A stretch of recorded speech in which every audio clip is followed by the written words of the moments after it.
Hai guys, selamat datang di channelku. Namaku Ola. Gimana kabar kamu hari ini? Semoga kamu senang dan tenang ya.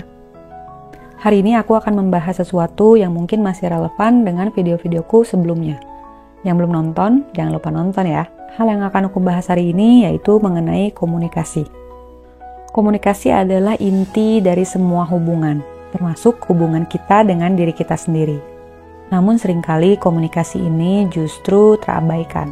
Kita mungkin kritis terhadap diri sendiri, atau menaruh ekspektasi tinggi, atau tidak memberikan ruang untuk memahami emosi kita.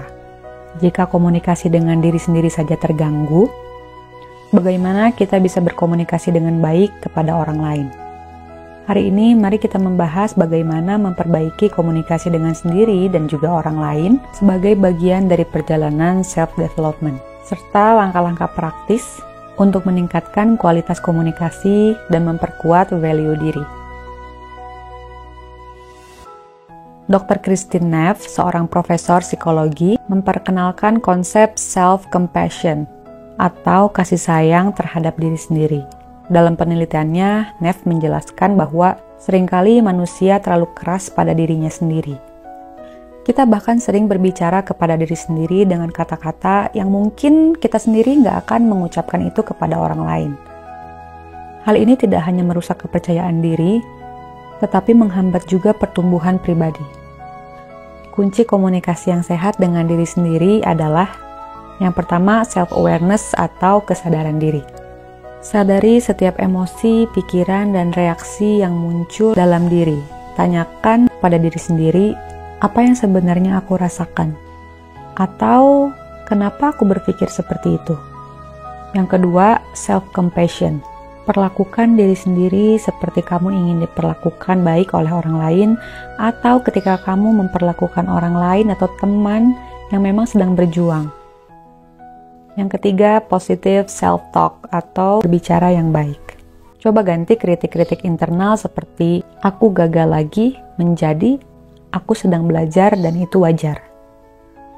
Studi dari Journal of Counseling Psychology pada tahun 2012 menyebutkan bahwa individu yang menerapkan self-compassion memiliki tingkat kecemasan yang lebih rendah dan hubungan sosial yang lebih baik dibandingkan mereka yang terlalu kritis terhadap diri sendiri. Berikut tips berlatih berbicara baik kepada diri sendiri. Yang pertama, latihan jurnal reflektif. Tuliskan perasaan kamu setiap hari. Sebagai contoh, hari ini aku merasa kesal karena tidak mencapai target. Namun aku belajar bahwa ini adalah bagian dari proses. Lalu kamu juga harus fokus pada bagaimana cara kamu memahami perasaan kamu daripada menghakiminya. Kedua yaitu teknik reframing. Saat pikiran negatif muncul, coba ubah perspektifnya. Misalnya, aku tidak pandai berbicara di depan umum. Lalu kamu ganti menjadi, aku sedang belajar berbicara di depan umum, dan setiap latihan membuatku jadi lebih baik. Yang ketiga yaitu afirmasi positif. Mulai hari ini dengan penyataan seperti, aku cukup, aku berhak untuk dihargai, aku berhak untuk gagal, mencoba lagi, belajar, dan juga tumbuh. Yang keempat adalah mindfulness meditation. Berlatih mindful dapat membantu kamu mengenali pola pikir tanpa menghakimi. Duduk dengan tenang, fokus pada napas, dan amati pikiranmu. Jangan lawan pikiran negatif yang datang, cukup kamu sadari keberadaannya. Komunikasi dengan orang lain adalah refleksi dari komunikasi internal. Jika kita memahami dan menerima diri sendiri, kita cenderung lebih sabar, empati, dan tulus kepada orang lain. Berikut beberapa prinsip komunikasi dasar yang efektif. Yang pertama, mendengarkan aktif. Jangan hanya mendengar untuk membalas. Ini tanpa sadar sering terjadi kepada kita dan lingkungan di sekitar kita. Jangan hanya mendengar untuk membalas, tapi benar-benar pahami apa yang dikatakan oleh lawan bicara.